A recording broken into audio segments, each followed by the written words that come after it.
Hey Life community, and welcome to Facebook Live. We're so happy that you're joining us tonight. Instead of our usual live devotional and Q&A, we're doing something a little bit different tonight with a pre-recorded video that I think will really bless you.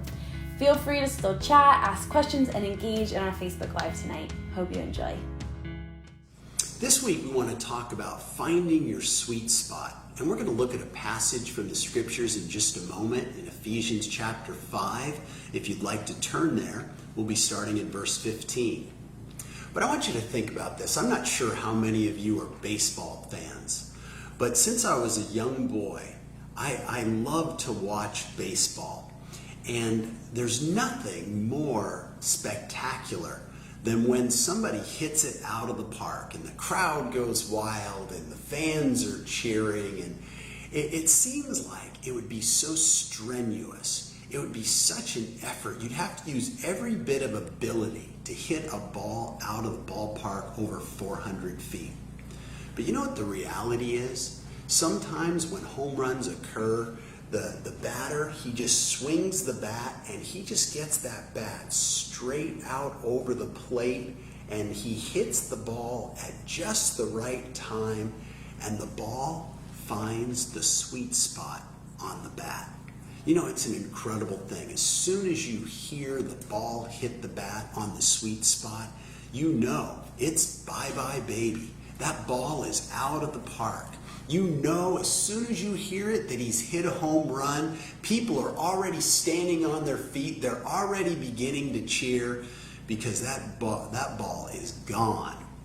You know, the same is true, so often true when you play golf.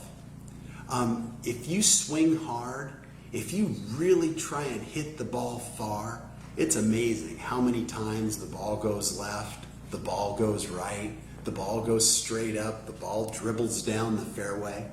But when you're relaxed and you swing softly and you just bring that golf club around, and if that ball hits right in the middle of the driver face, you find the sweet spot, and it's amazing. The ball just travels. As soon as you hit it, you know you hit the sweet spot. It's just a thing of beauty. The ball just flies and has such great distance and such a great trajectory.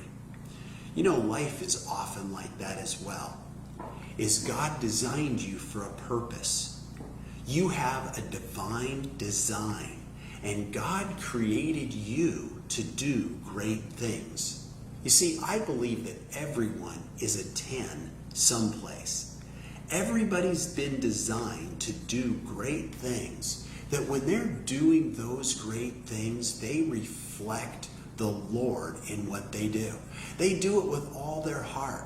They really don't even have to put forth a huge effort. Not that they don't put forth effort. It's still many times what we do takes work, but it seems almost effortless when we're functioning in our sweet spot. When we do those things that the Lord designed us to do, they just seem to just fall into place. I believe that in life, we should learn to prioritize things in life around our sweet spots.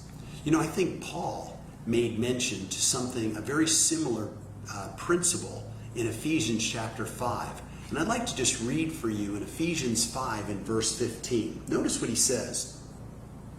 He says, "See then that you walk circumspectly," or the word here is akrobos. It means accurately or very carefully. "See then that you walk circumspectly, not as fools, but as wise, redeeming the time, because the days are evil. Wherefore, be not unwise, but understanding what the will of the Lord is." You see, if the Lord designed you for a purpose, He wants you to understand what that purpose is. He wants you to know what your sweet spots are, what your spiritual gifts are, what your temperament is, what your strengths are, to be aware of your weaknesses, and to walk very accurately, very carefully, like an acrobat on a tightrope, right? You want to make sure that every step counts and that you don't step out of place. You know why? Because we only have so much time in this life. He says, redeeming the time. Make the most out of opportunities. Use your time and invest your time wisely, because once you spend your time, you can't get it back. Right? Somebody said it like this: proper planning prevents poor performance. Or if you fail to plan, you actually fail. You fail to plan. Right? If you fail to plan, you plan to fail. You know, the reality is if we take a little bit of time to really understand how God has designed us and where our sweet spots are, we can be much more effective and efficient in our lives. In John chapter 15, Jesus spoke and mentioned 3 times that he wants fruit, more fruit, and much fruit. You know, if we're going to be fruit-bearing Christians, we've got to learn to function in our sweet spot. In just a moment, I want to show you an illustration. In fact, 2 contrasting illustrations.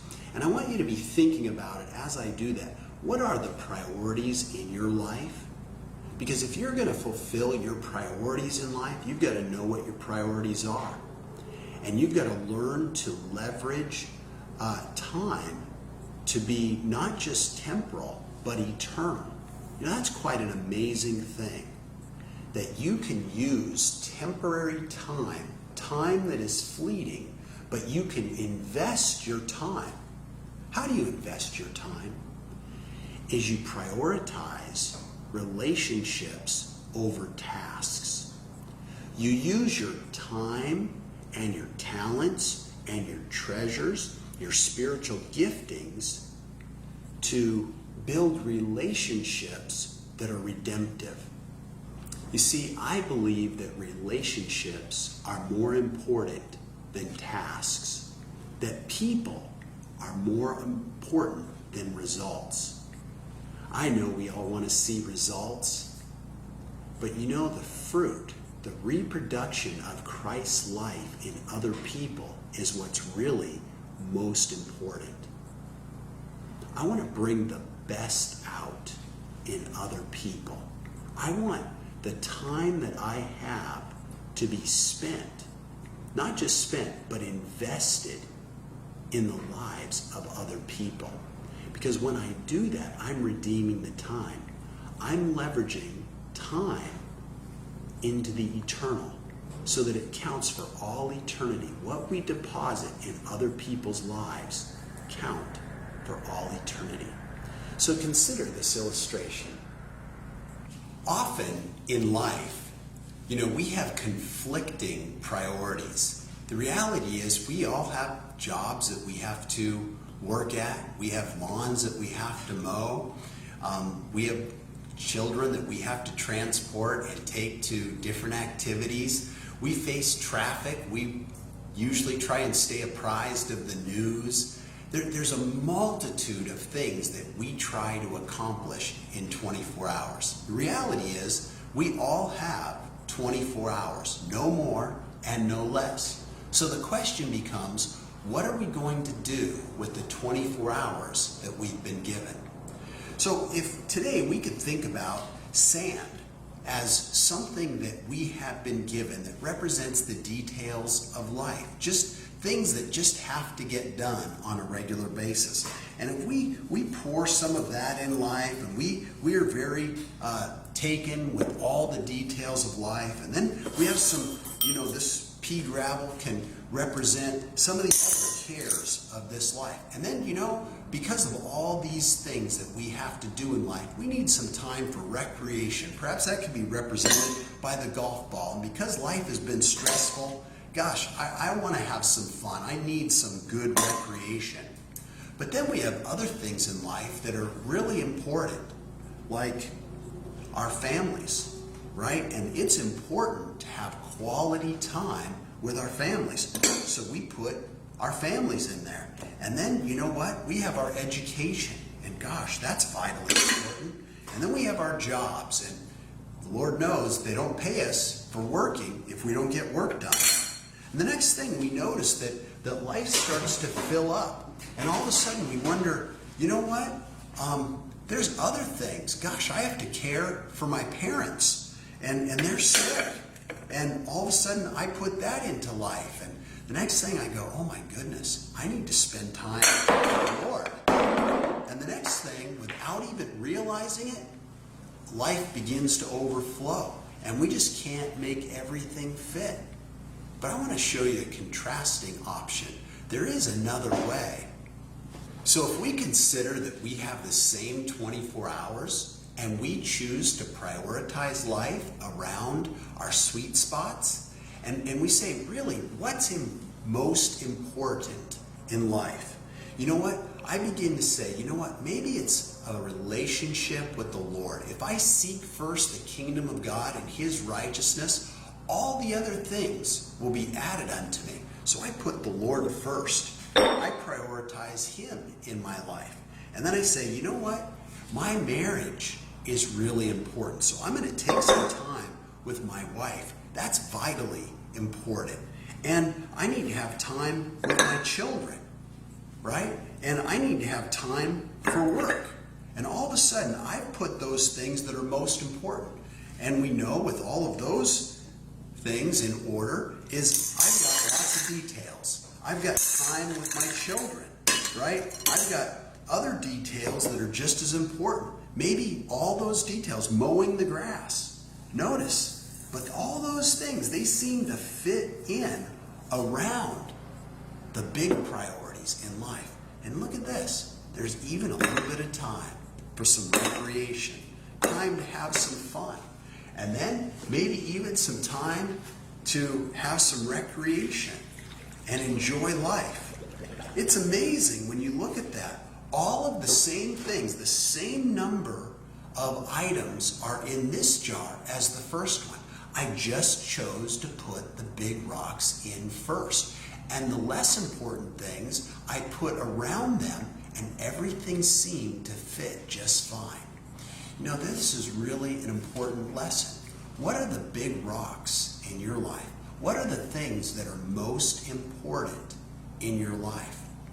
You know, if you choose to prioritize the things that are most important, all the other things will fit in. I pray that the Lord is really speaking to you, that He's blessing and honoring this time, and that the Lord will really do great things in your heart and help you to prioritize those things that are most important.